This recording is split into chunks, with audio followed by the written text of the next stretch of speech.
Perkenalkan, nama saya Raymond dari kelas 8B. Saya akan mengerjakan tugas perbaikan biologi sistem pencernaan. Perhatikan animasi berikut pelajaran sistem pencernaan.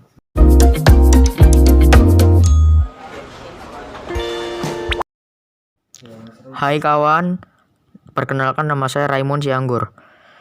Dan kali ini saya akan melakukan perjalanan seru melewati tubuh manusia. Apakah kalian mau menonton? Mari kita saksikan perjalanannya.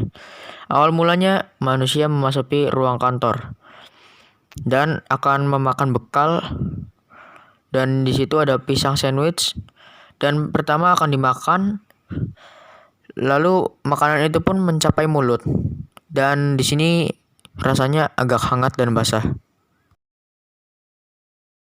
Mulut adalah gerbang masuk ke dalam sistem pencernaan, dan sistem itu dibuat khusus untuk mengubah makanan menjadi nutrien yang sangat berguna, memberimu energi dan merancang sel tubuh dan memperbaiki diri.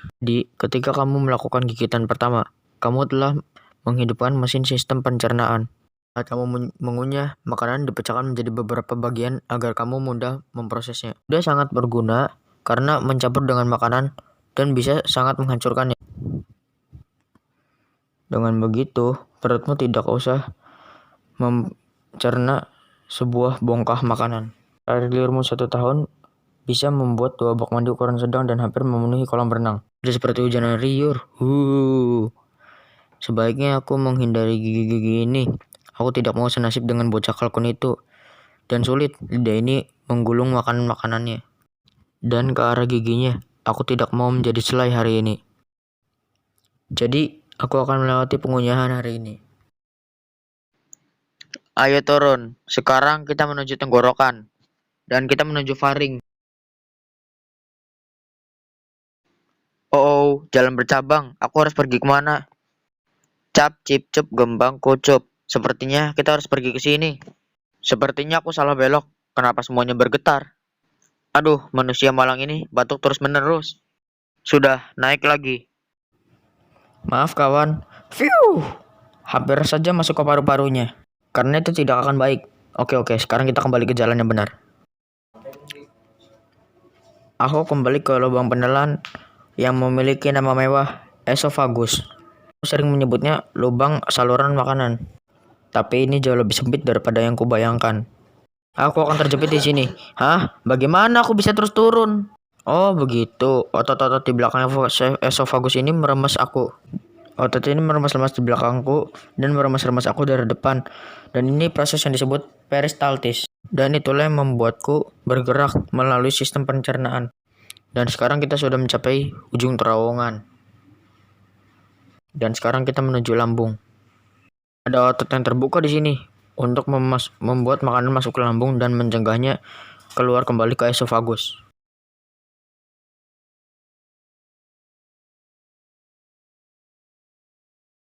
Aku sudah melewati katup dan menuju ke perut.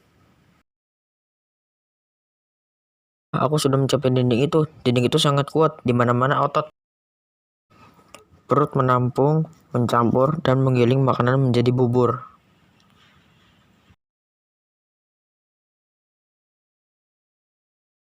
Aduh, apa itu? Au, panas sekali. Au, panas. Aku harus keluar dari asam perut ini. Jika tidak, aku akan menjadi cairan atau pasta seperti roti lapis itu.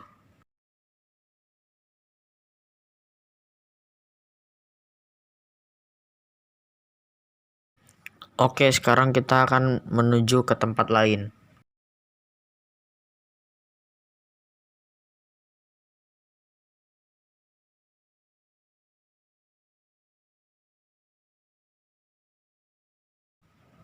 Pemberhentian selanjutnya, usus kecil. Organ yang melingkup, panjang dan bulat seperti ini terdiri dari 3 bagian.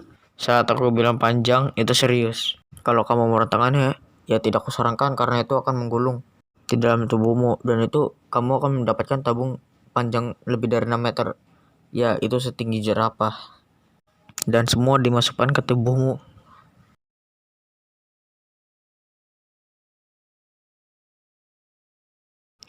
Oh iya, upper itu sangat penting untuk tubuh.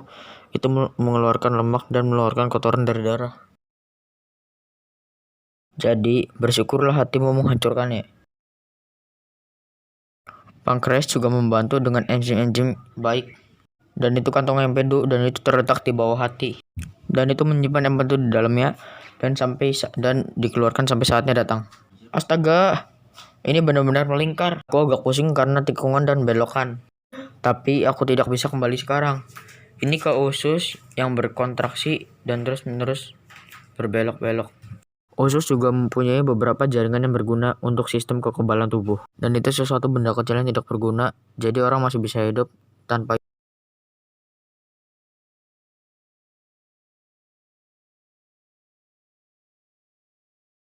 Usus besar, aku agak senang di sini karena ini luas dan aku mulai berkontraksi.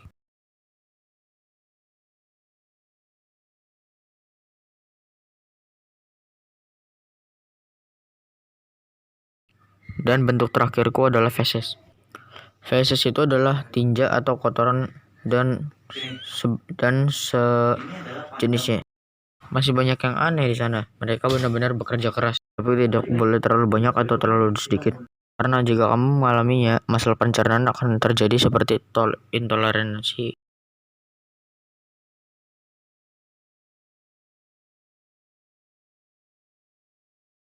Juga memainkan peran besar dalam kekebalan tubuh.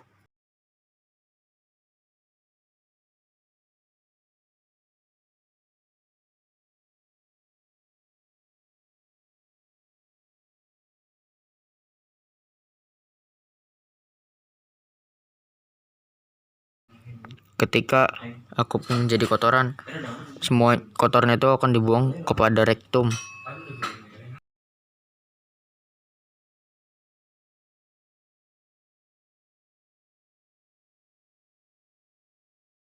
Dan kotoran-kotoran ini pun berjalan melalui rektum ini melalui usus-usus dahulu, dan ini pun ada suatu kotoran dan akan dikeluarkan lewat anus nanti.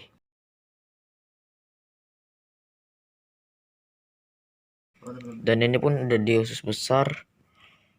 Lalu dan ketika kita mau mengeluarkan kotoran-kotoran itu, kita harus membutuhkan 36 jam. Lalu setelah 36 jam, kotoran-kotoran itu pun akan berusaha dikeluarkan lewat anus, tetapi berjalan ke rektum dahulu. Lalu ini sudah mencapai rektum, panjang 20 cm. Ini dan sekarang orang ini pun akan ke WC.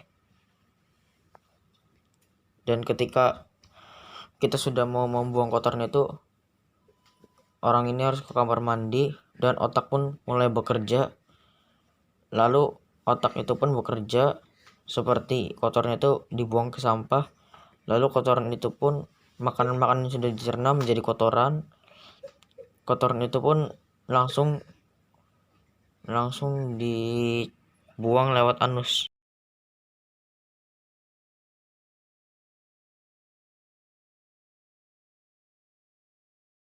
Dan orang ini pun melakukan aktivitas sehari-harinya. Selama 24 jam dia pun melakukan aktivitas biasa. Lalu ketika pada saatnya akan tiba, orang ini pun akan sakit perut. Lalu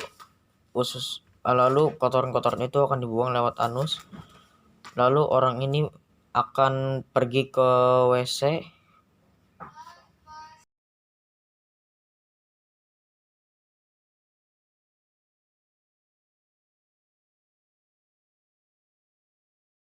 Orang ini pun sudah ke WC. Lalu orang itu membuang kotoran-kotorannya melewati anus. Dan begitulah kisah-kisah pencernaan. Terima kasih, tugas Raymond 78B.